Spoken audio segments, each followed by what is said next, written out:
La ruta infinita llega del Thyssen al Munal.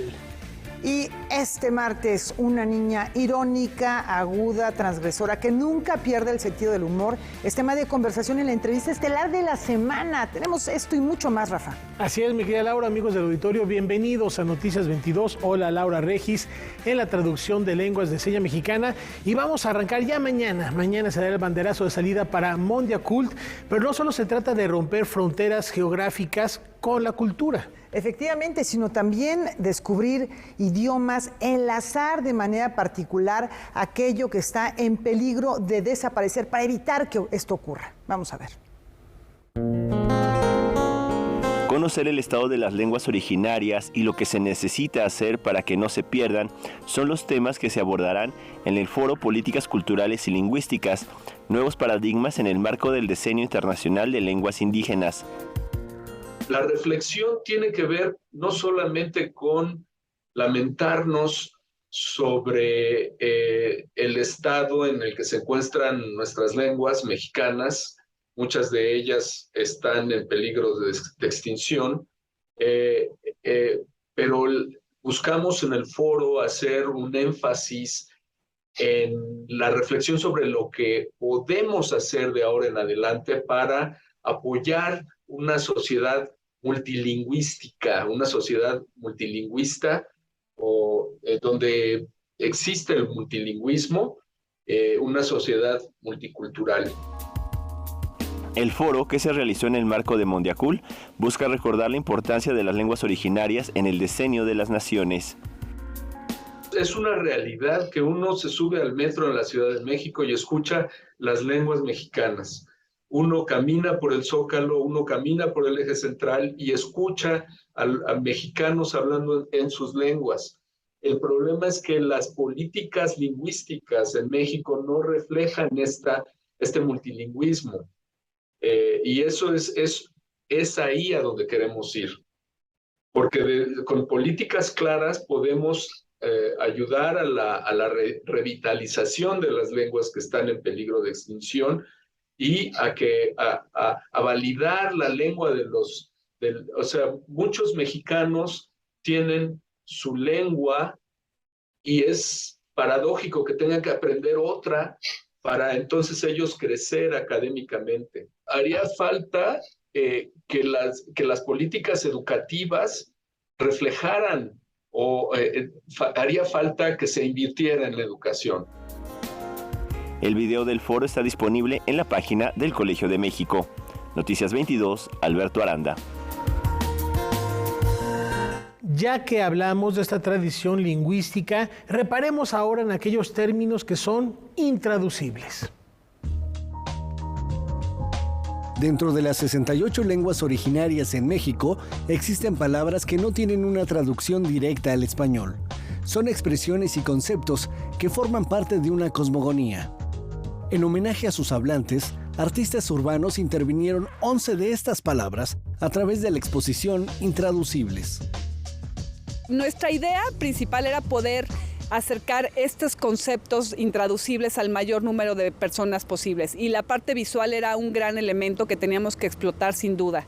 Entonces nuestra idea fue hacer este hackeo de las calles con las palabras y intervenir los muros, que es al final del día el arte urbano, el arte visual es una forma muy presente en las ciudades. Una de las palabras que fue intervenida por los artistas urbanos fue apapacho, una palabra de origen náhuatl que significa abrazo profundo. Apapacho creo que es una de estas palabras que se han metido en nuestro vocabulario y justo eso es lo que necesitamos, que estemos presentes en el día a día para que adoptemos diferentes palabras de esta exposición y las llevemos así como apapacho a otras expresiones.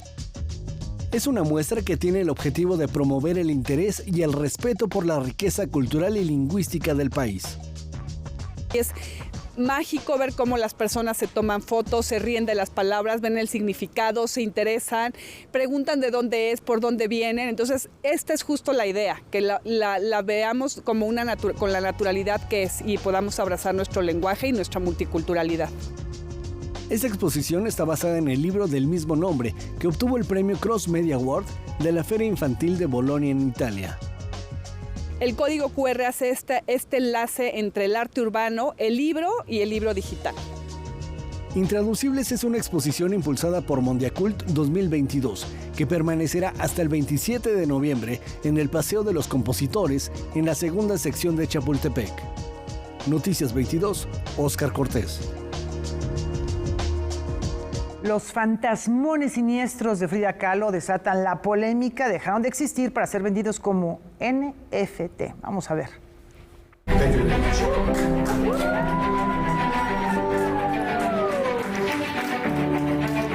Después de que circuló en plataformas digitales y medios informativos un video en el que el coleccionista privado Martín Mobarak quemó sobre una copa un posible dibujo realizado por la artista mexicana Frida Kahlo en su diario personal en 1944, el Instituto Nacional de Bellas Artes y Literatura emitió un pronunciamiento en el que desmiente que recintos de esta dependencia, como el Palacio de Bellas Artes, recibirán donación alguna por parte de dicho coleccionista, como lo ha difundido públicamente.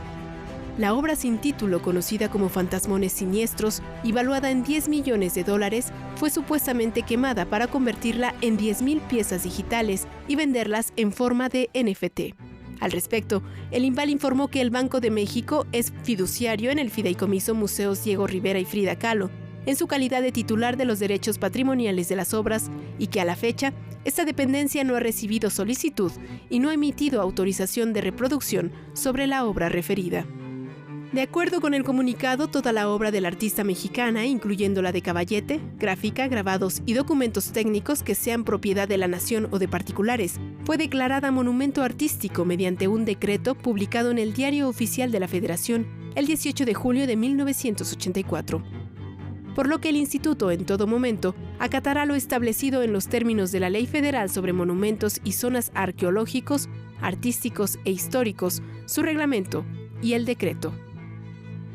En el documento, también se lee que en el país la destrucción deliberada de un monumento artístico constituye un delito en términos de la Ley Federal sobre Monumentos y Zonas Arqueológicos, Artísticos e Históricos, y que actualmente se recaba toda la información necesaria a fin de establecer con certeza si se trató de la destrucción de una obra original o de una reproducción utilizada para fines comerciales a través de la propaganda mediática de la incineración, que según las notas publicadas en diarios nacionales, se realizó en la ciudad de Miami, Florida.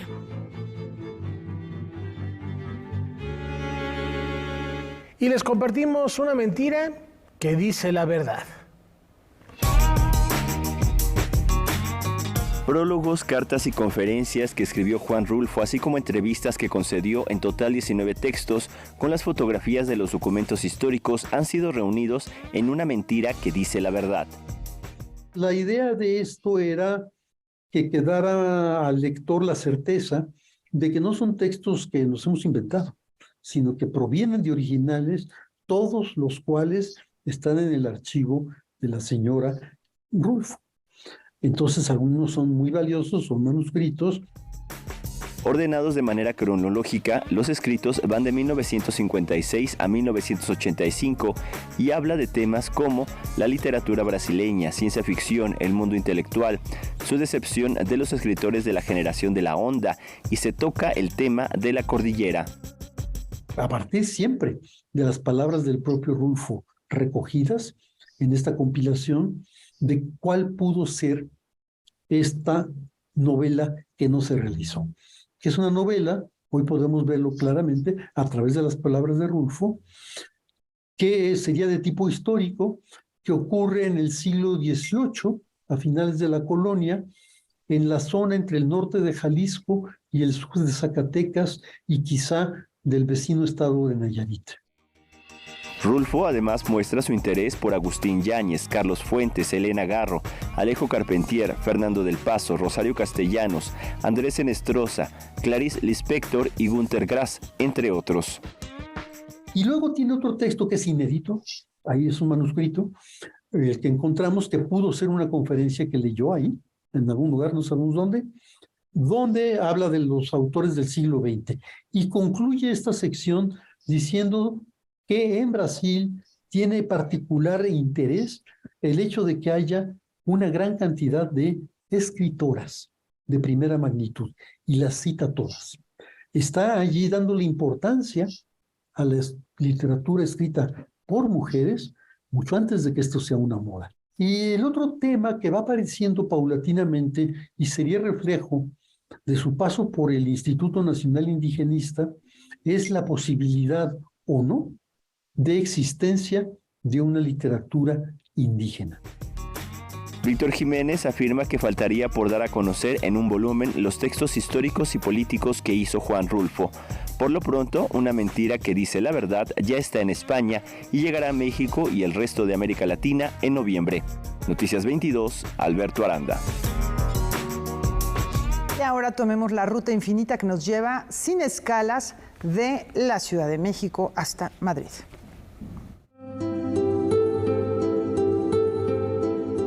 ...16 piezas, 8 procedentes del Museo Thyssen-Bornemisza en España y 8 pertenecientes al Museo Nacional de Arte... establecen un diálogo plástico en la exposición Munal más Thyssen, La Ruta Infinita.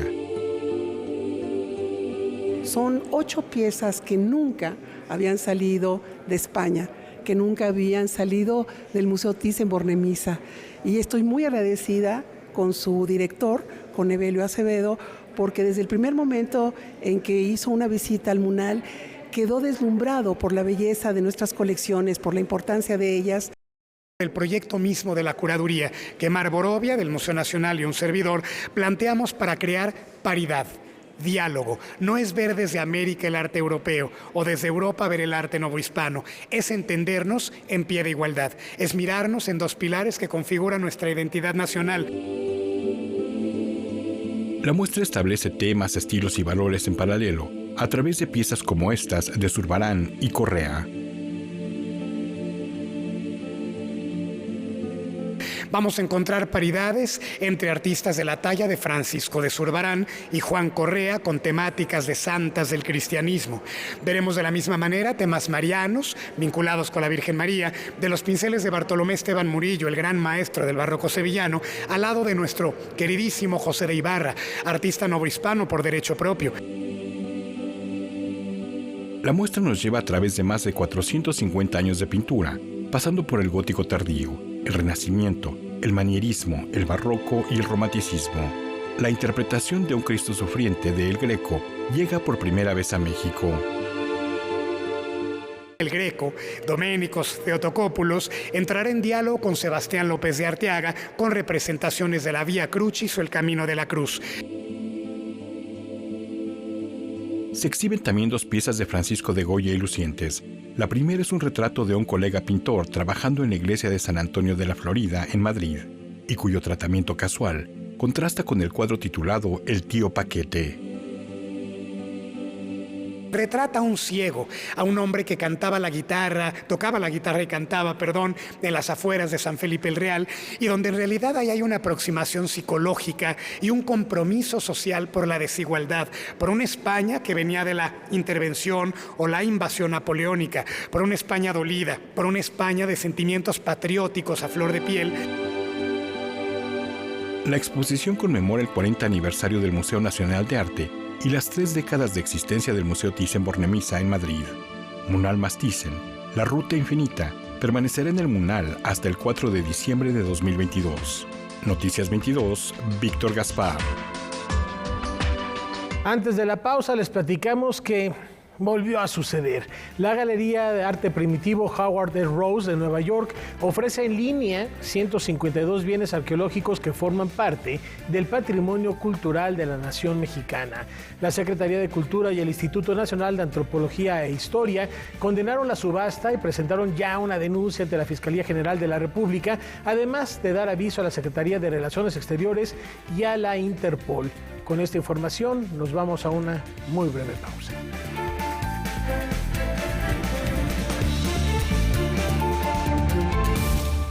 Radio Educación, 98 años. Hoy nos consolidamos como un sistema de comunicación con gran presencia en el mundo digital. Descarga, comparte y disfruta los programas que más te gustan en E-Radio, Recreo y El Reino Encantado. Todo en www.radioeducacion.edu.mx. Radio Educación, 98 años. Radio pública y cultural en la era digital. Gobierno de México. La democracia nos importa a las y los mexicanos. Porque permite que nuestras voces sean escuchadas. Durante mucho tiempo soñamos con democracia, pero hoy que estamos despiertos, unidas y unidos, hemos logrado elecciones libres y auténticas. Por eso inspiramos al mundo para proteger la democracia, los derechos y nuestras libertades, porque ese es el camino de la paz. México es sede de la Cumbre Global de la Democracia Electoral. En el mundo y en México, nuestro INE nos une. Un foro de diálogos abierto donde se plantean diversas necesidades de la región en materia de política cultural. La cultura contribuye al crecimiento económico de los países, genera millones de empleos en el mundo, coadyuva al combate contra la pobreza y la desigualdad. Mondiacult 2022. En la actualidad, el patrimonio cultural de los pueblos y las naciones está amenazado por guerras, catástrofes naturales, cambio climático. Todo lo que quieras saber de Mondiacult lo encuentras en Canal 22.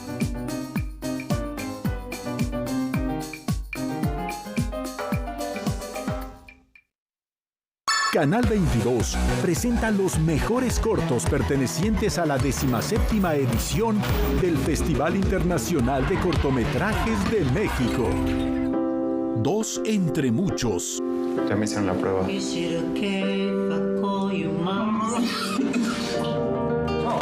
El Grillo. Ay, creo que ya se nació tu hija, Grillo. Están buenos para meterse pero cuando hacen sus babosadas. 5 de junio.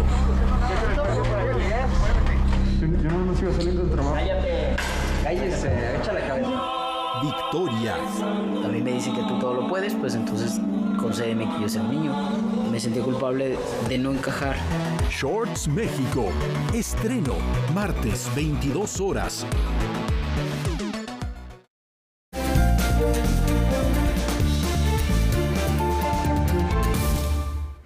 Continúan los homenajes para honrar la memoria de Jorge Fons.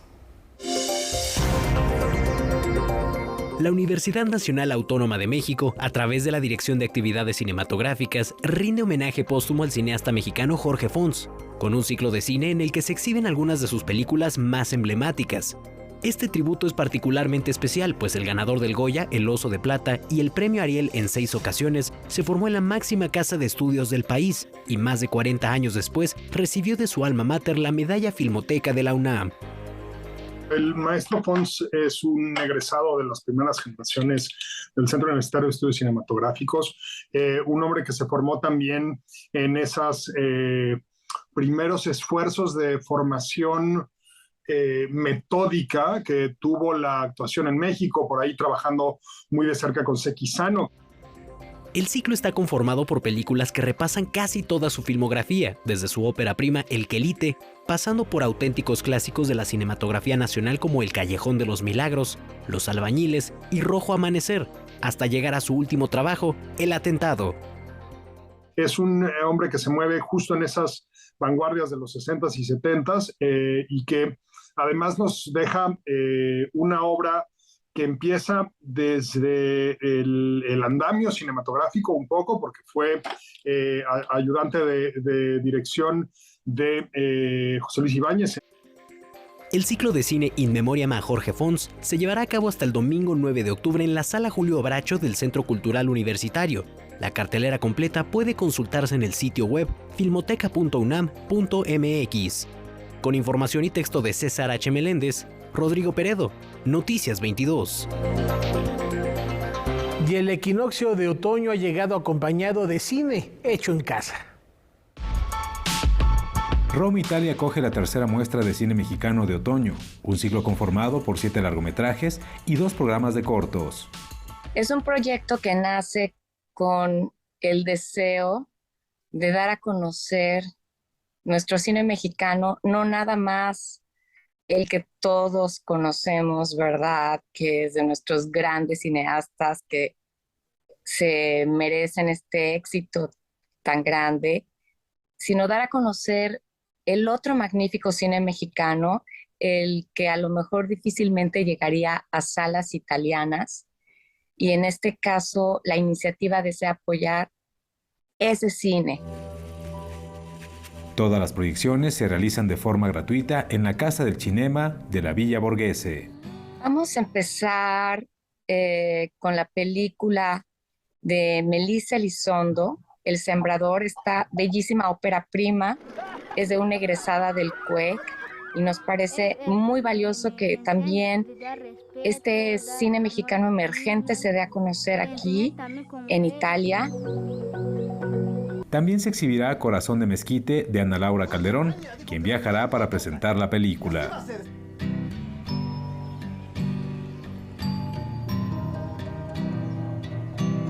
Mara Polkowski nos concedió un preestreno, renunció a participar en festivales aquí en Italia por darnos el preestreno de su película Malintzin 17, que la realizó Eugenio Polkowski, su hermano, y Mara retomó el proyecto una vez que él desafortunadamente falleció.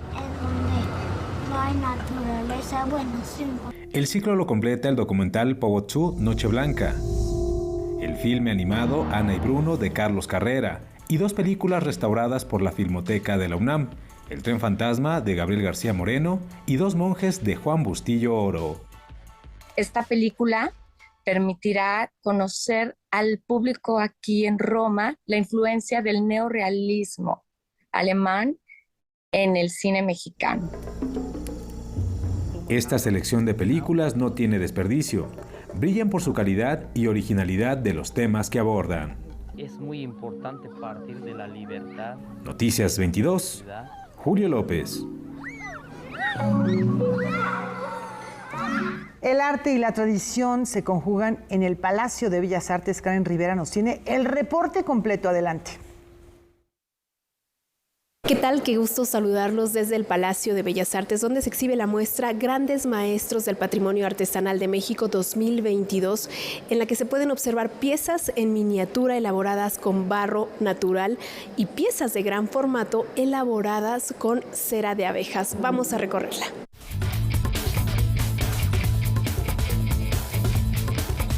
El Gran Premio de Grandes Maestros es la 9ª edición, se realiza cada año y es el máximo galardón que entrega el Gobierno de México a las y los artesanos.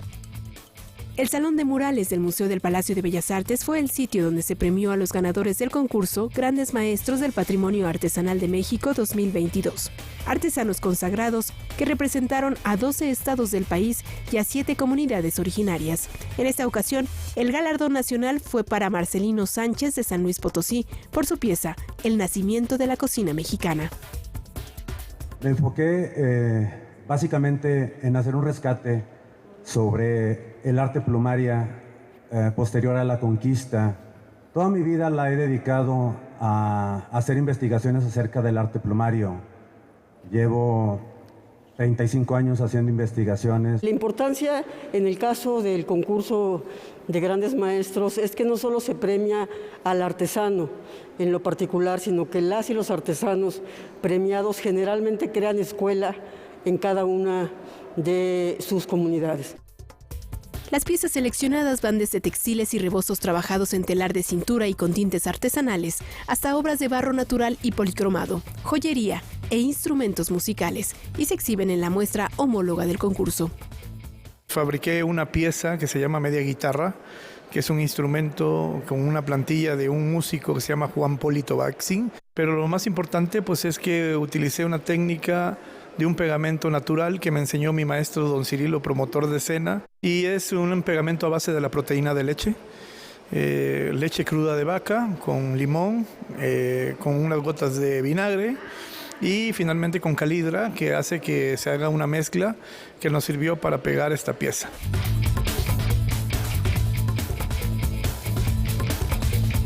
Fueron 22 galardonados, 11 mujeres y 11 hombres en esta 9ª edición, y si quieren conocer el trabajo de estos grandes artesanos, pueden hacerlo hasta noviembre aquí en el Palacio de Bellas Artes. Hasta aquí la información, hasta la próxima.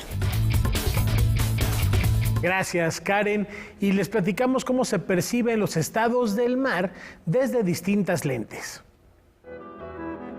Al Palacio de Cultura de Tlaxcala ha llegado la exposición fotográfica Los Estados del Mar, una de las 9 muestras que conforman el programa expositivo del Festival Internacional de Fotografía de México. que este año está dedicado a explorar la noción de territorio y tiene a Chile como país invitado de honor. Empezamos a establecer una alianza con el Ministerio de Relaciones Exteriores de Chile en aras justamente de potenciar y de poner en conversación la práctica fotográfica de ambos países. La exposición está conformada por 42 obras de 16 artistas y fotógrafas emergentes y de distintas generaciones, provenientes de 8 de las 16 regiones en que está dividida la nación chilena. La verdad es que Chile, a pesar de que tiene una extensión territorial más pequeña que en México, hay una producción muy vasta de fotógrafas y creadoras que están haciendo cosas bien interesantes. En el arco perimetral del Palacio de Cultura de Tlaxcala, el público podrá ver reunido el trabajo de creadoras que hacen uso de prácticas, medios y técnicas muy diversas, pero que tienen en común el interés por retratar la conexión del mar con las diferentes regiones del país chileno, así como los profundos secretos que esconde. Digamos que el recorrido en el palacio es ir un poco llevando al público a que vaya conociendo estos elementos acuáticos que de alguna manera parecen visibles, pero también evocativos, ¿no? Hay imágenes en las que no aparece agua, pero digamos que se deja ver. La exposición fotográfica Los Estados del Mar podrá visitarse hasta el 8 de diciembre.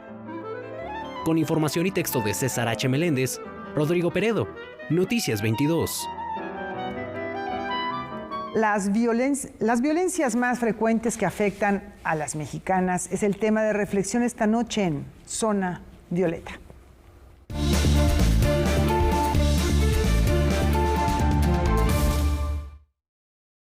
Muy buenas noches. La última encuesta nacional sobre la dinámica de las relaciones en los hogares, ENDIRE, del INEGI, resume con contundencia lo que diversas voces han advertido.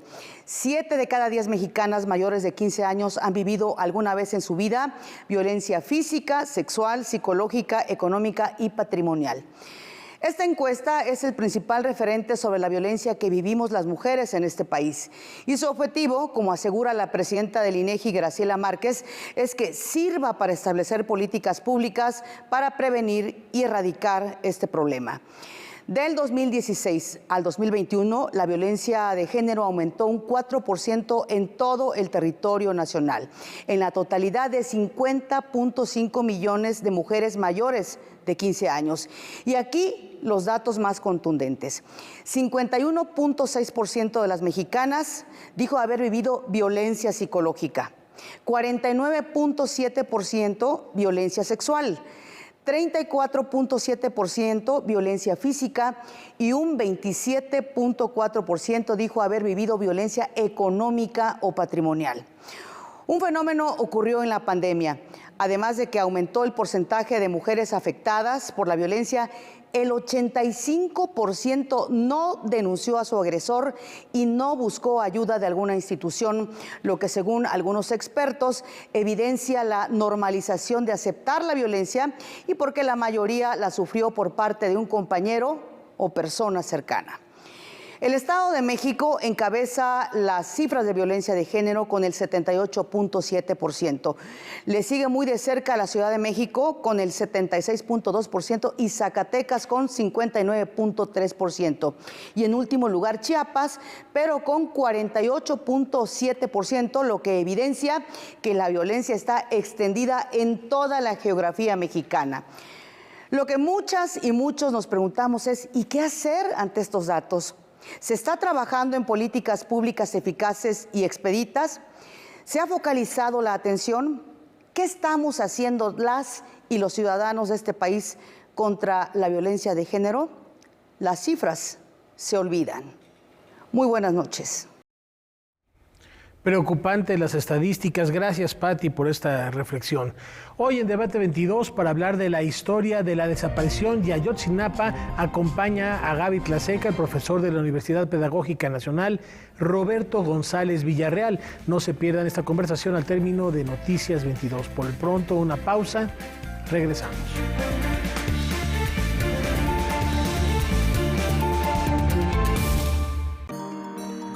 Nos encontramos con el físico Javier Santaolalla para hablar de un viaje muy especial. Es un viaje al interior del conocimiento, al interior de la curiosidad, el asombro y del niño que llevamos por dentro para tratar de descubrir nuestro universo.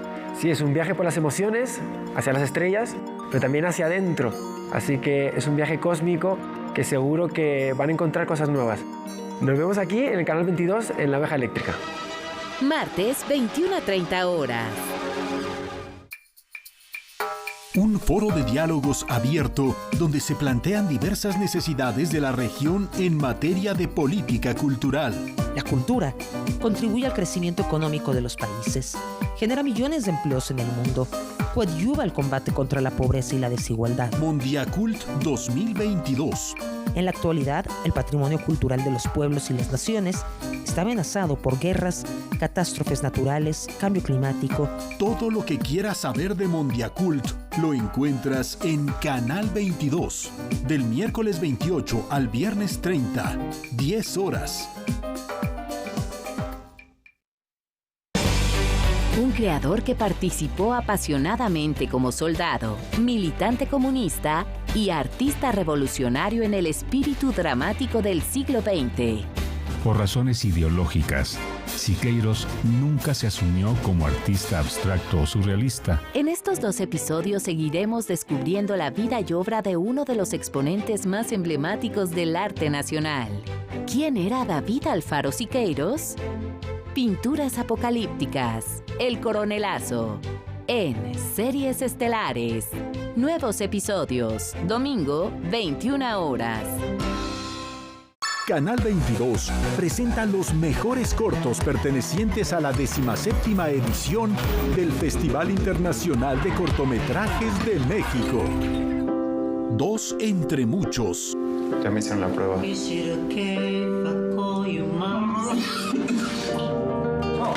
El Grillo. Ay, creo que ya se me hace tu hija, el Grillo. Están buenos para meterme acá los primeros. Cuando hacen sus babosadas. 5 de junio.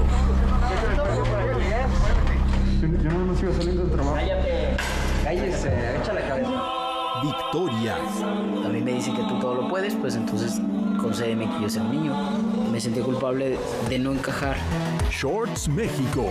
Estreno, martes, 22 horas.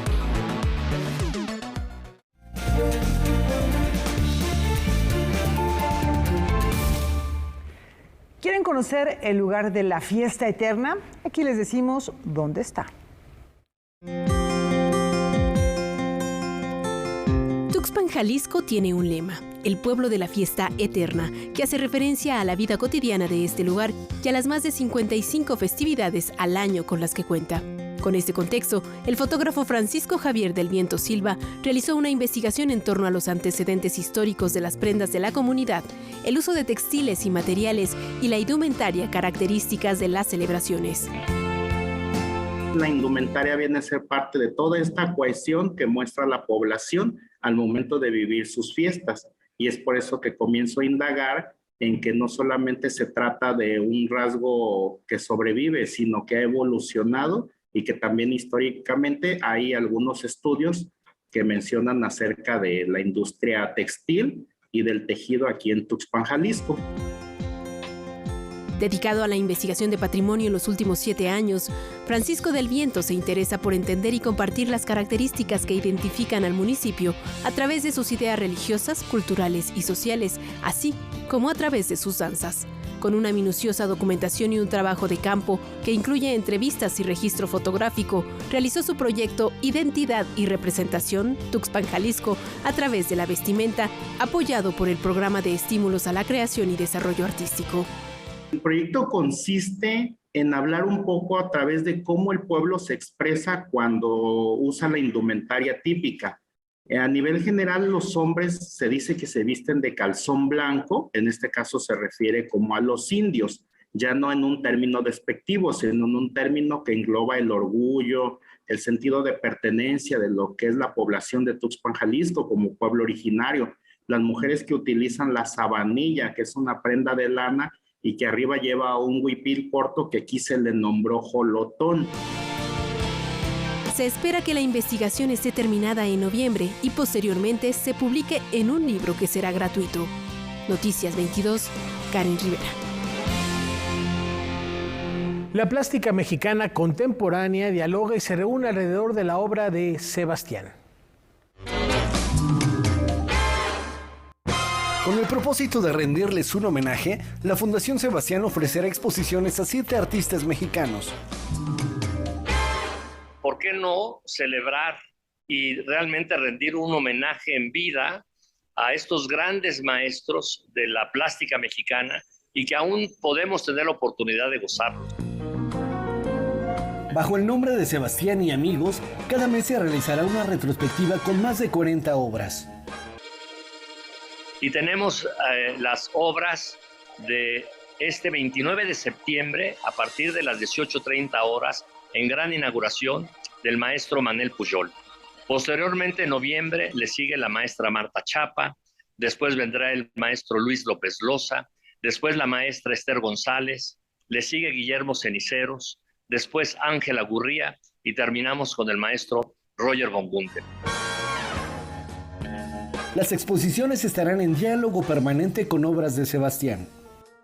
Bajo ese contexto podríamos decir que en realidad entonces son 8 los artistas, 7 los que se les rinde este homenaje y con el maestro Sebastián tendríamos el 8º.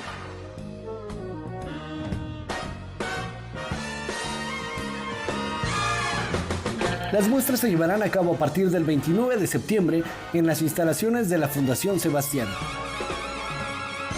Noticias 22, Óscar Cortés. Cuando uno es obstinado, no importan los desafíos de viaje. En este caso, todo sea por conocer a Pancho Villa. Y en el camino andamos. Bajo la dirección de Boris Schumann, se ha estrenado en el Foro La Gruta la puesta en escena Las Visiones, obra ganadora del Premio Nacional de Dramaturgia Joven Gerardo Mancebo del Castillo 2021, que narra la travesía que emprenden los guerrilleros Ramón y Atanasio con la esperanza de conocer a Pancho Villa, mientras las hermanas Margarita y Catalina Macías intentan seguirles el paso. El texto es de la autoría de José Emilio Hernández, quien buscaba inicialmente escribir una obra sobre la Revolución Mexicana, pero terminó situando al conflicto armado como el trasfondo de una historia sobre viajes y obsesiones. Descubrí que no se trata de una obra sobre la revolución. Toma ciertos motivos, toma ciertas figuras, ciertos paisajes también. Entre las muchas lecturas que ofrece, la obra aborda, entre otras cosas, las consecuencias de obstinarse con figuras, ideales o principios que conducen a simples espejismos o visiones en el desierto. Estos personajes, como ahora en la hipermodernidad en la que vivimos, pues también se ven presos de espejismos y de visiones que allá donde no es aquí, ahí es donde tengo que ir, porque el aquí es miserable. El montaje es una coproducción del Centro Cultural Helénico y la Compañía Nacional de Teatro, que aporta 4 actores de su elenco estable. Al final se regresan porque no encuentran a nadie y entonces también es una suerte como de reconocimiento de que eso que quise hacer no lo pude hacer y estuvo bien también, porque lo que importa, y esto va a sonar cursi, pero pues lo que importa es lo que pasa mientras haces eso que quieres hacer, ¿no? Son nuevos tus catles. Ya no estés perdiendo el tiempo.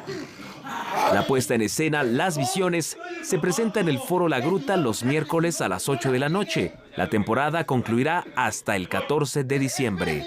Para Noticias 22, César H. Meléndez. La NASA trabaja en una primera línea de defensa para proteger nuestro planeta.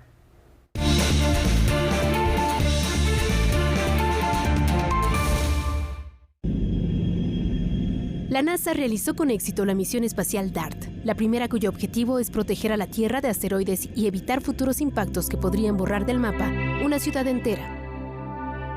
DART quiere decir prueba de redirección de un asteroide doble, y esta sonda recorrió más de 11 millones de kilómetros con el objetivo de estrellarse contra Dimorpho, una roca de 160 metros de diámetro. La nave alcanzó una velocidad de 22.000 kilómetros por hora, estuvo equipada con la cámara Draco y tuvo un peso de 570 kilos, casi nada comparados con los 5.000 millones del asteroide. Su objetivo fue desviar en 15 metros la trayectoria de este objeto rocoso. La colisión se siguió desde el Centro de Control del Instituto de Física Aplicada de la Universidad de Johns Hopkins, que desarrolló DART. En escalas de tiempo, se espera que los impactos de este tipo de asteroides pequeños sucedan en aproximadamente 100 años.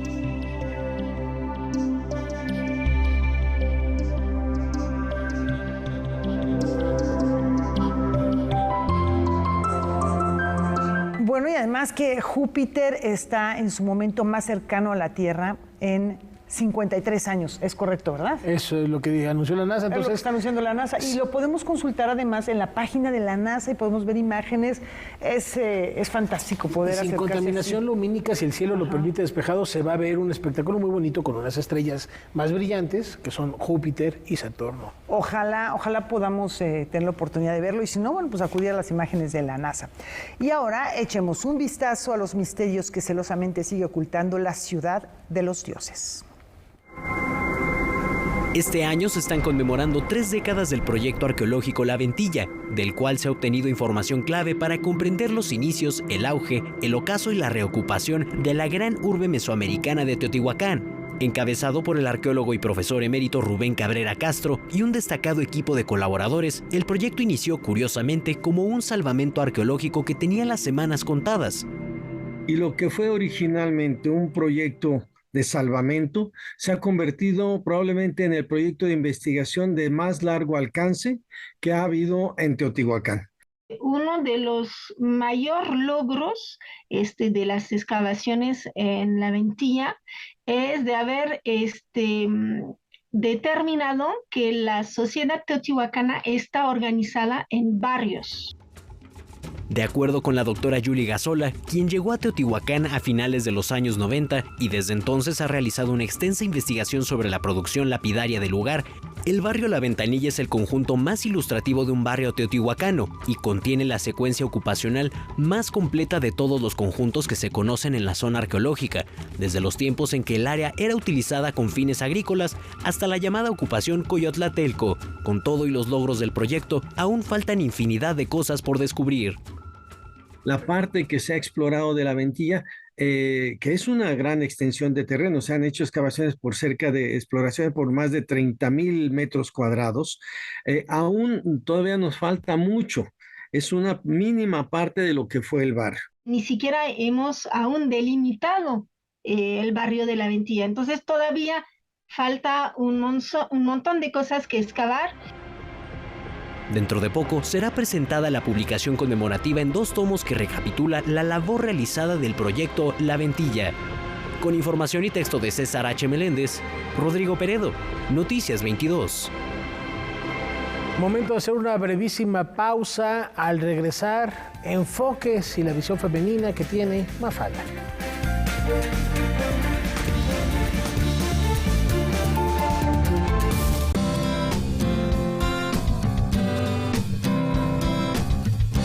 Como audiencia, tienes derechos. Debes conocerlos para poder ejercerlos y ser parte de los televidentes críticos y participativos. Es muy importante que sepas que los contenidos que ofrece tu televisora deben reflejar pluralidad ideológica, política, social, cultural y lingüística. Para más información, consulta la página de defensoría.canal22.org.mx.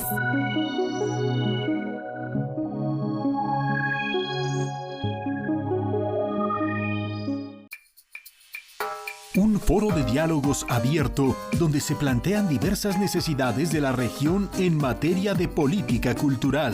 La cultura contribuye al crecimiento económico de los países, genera millones de empleos en el mundo, coadyuva al combate contra la pobreza y la desigualdad. Mondiacult 2022. En la actualidad, el patrimonio cultural de los pueblos y las naciones está amenazado por guerras, catástrofes naturales, cambio climático.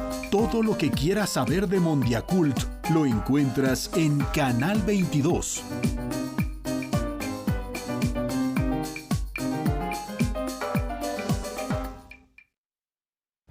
Festival Internacional de Cine de Morelia, programa número 1, 2005-2009. El Pasajero. ¿Cuánto me va a cobrar por todo el día? David. Discúlpame, no me di cuenta. en el cielo como en la tierra.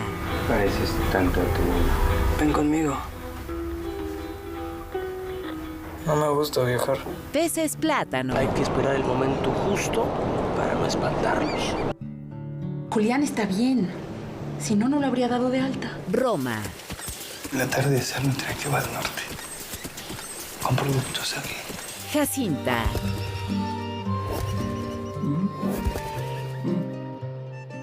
Estreno, miércoles 22:30 horas. Hoy nos acompaña Roberto González Villarreal, el autor de estos dos libros que hablan de la desaparición. Por un lado, la historia de la desaparición y un caso icónico que es el caso Ayotzinapa. Buenas noches, bienvenido Roberto. Buenas noches, Gaby. Muchas gracias por invitarme. Vamos a hablar de uno de los temas más acuciantes de la realidad nacional, que son las desapariciones forzadas. Más de 90,000 desaparecidos en los últimos 50 años dan cuenta de la importancia y de la gravedad del tema. En cifras conservadoras, pero los detalles, hoy 9 de la noche, Canal 22. Hoy, 21 horas.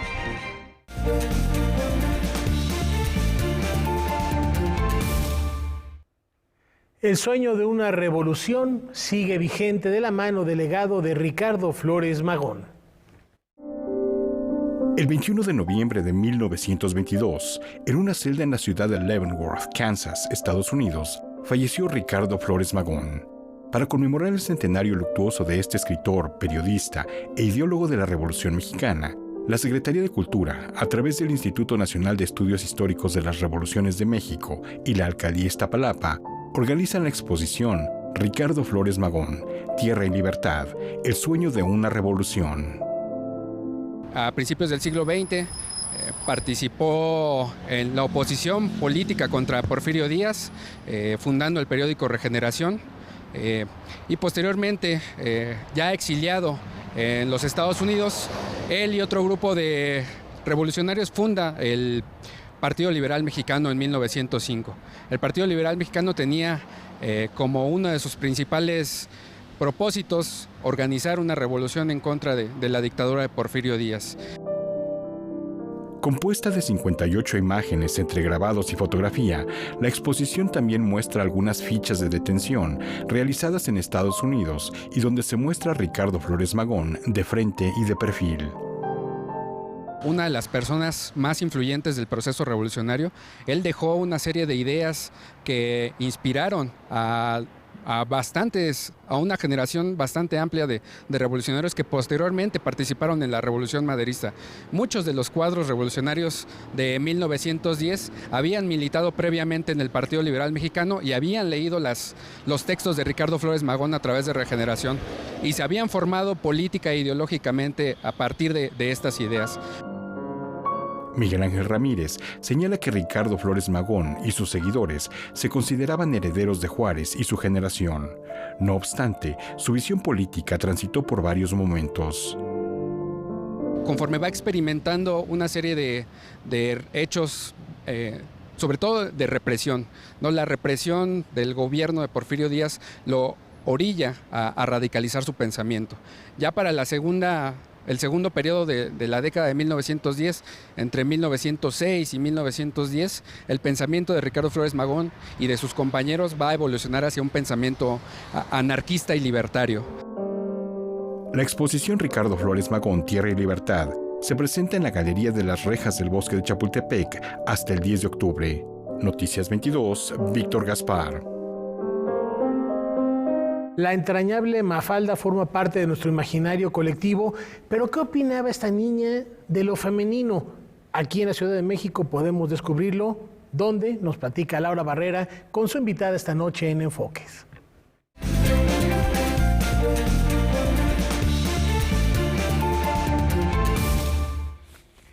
Nació en 1964, sin embargo, nunca ha pasado de los 6 años de edad. Su cabello es tan abundante y espeso como sus ideas.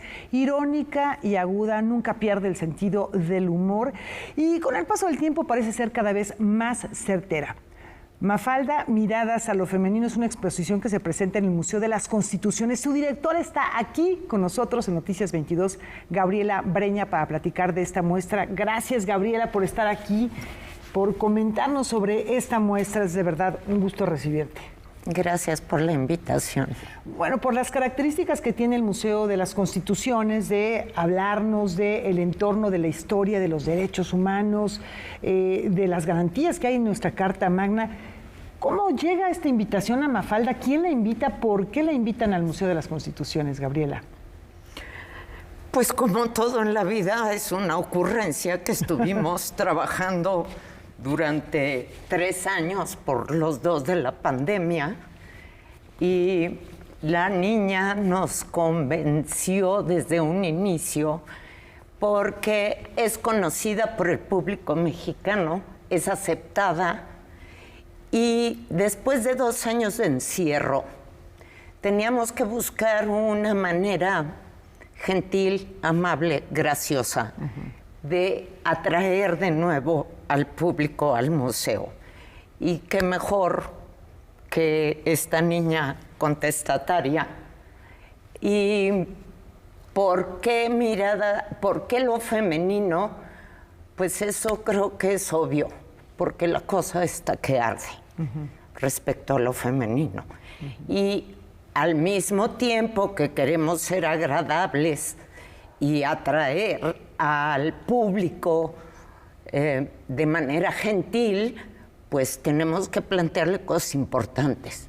¿Y qué más importante que la violencia de género?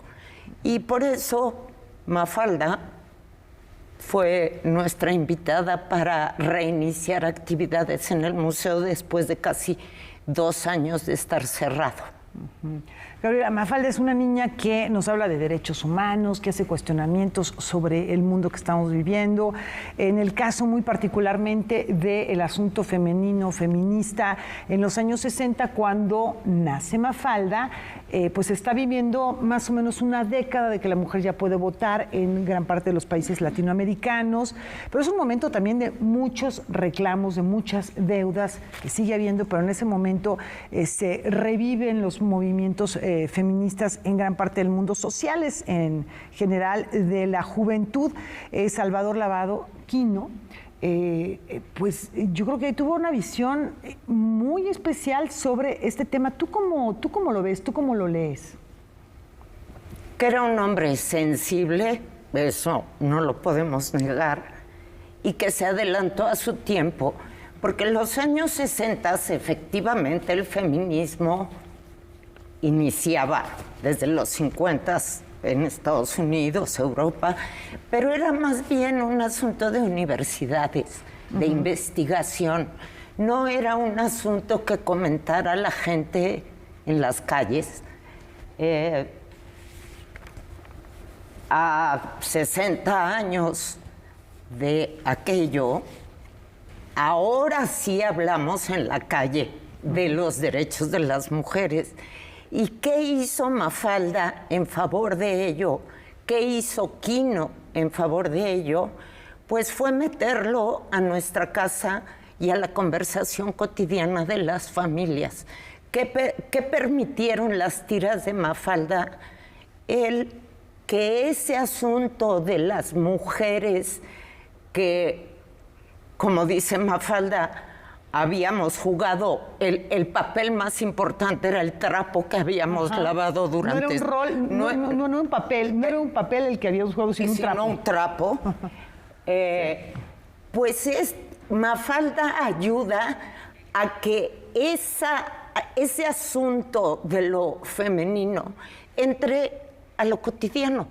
Y qué mejor manera de visualizar un problema que te lo metan a tu casa. Efectivamente. Gabriela, tenemos por ahí un par de minutitos ya para terminar. ¿Nos puedes decir, ha habido una serie de actividades, ha habido talleres, todavía hay más cosas que anunciarle a nuestro público, un foro? Cuéntanos qué es lo que van a encontrar en esta exposición y hasta cuándo. Todos los fines de semana, de aquí a diciembre, que sale de vacaciones la UNAM, los esperamos en el museo de miércoles a domingo de 10 a 6 de la tarde. ¿Qué hay? Hay varias actividades. Tuvimos a Cintia Bolio, la caricaturista, que dictó una conferencia muy interesante. muy divertida. Eso tratamos de no perder esa parte de Mafalda, que guardemos el sentido del humor. Y los fines de semana, tratando de unir a todos los miembros de la familia, tenemos talleres donde conviven los niños con los abuelos, con los papás, y donde hablamos de los roles en la familia. ¿Qué le toca? ¿Cuáles son los roles que juegan los hombres?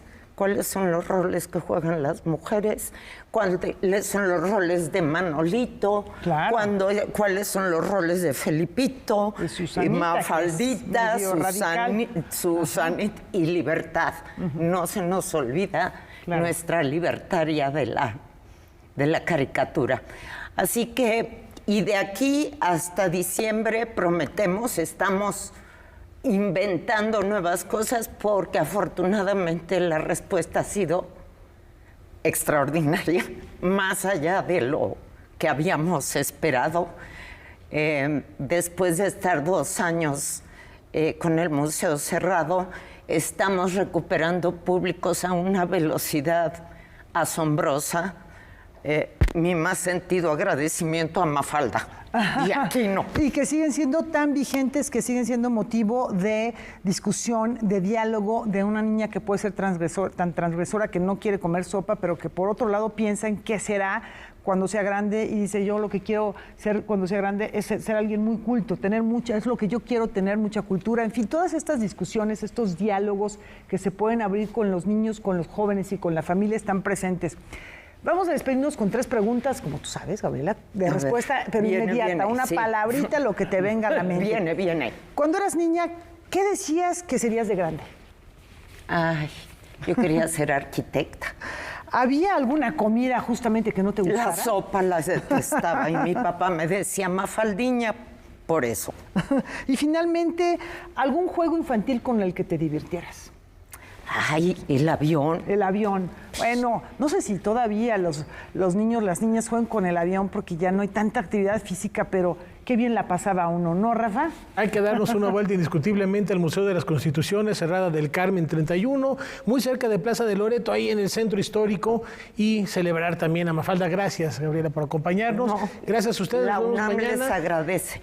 Y los dejamos con el recuerdo de Gerald Finzi, compositor británico que fallece un día como hoy de 1956. Hasta mañana.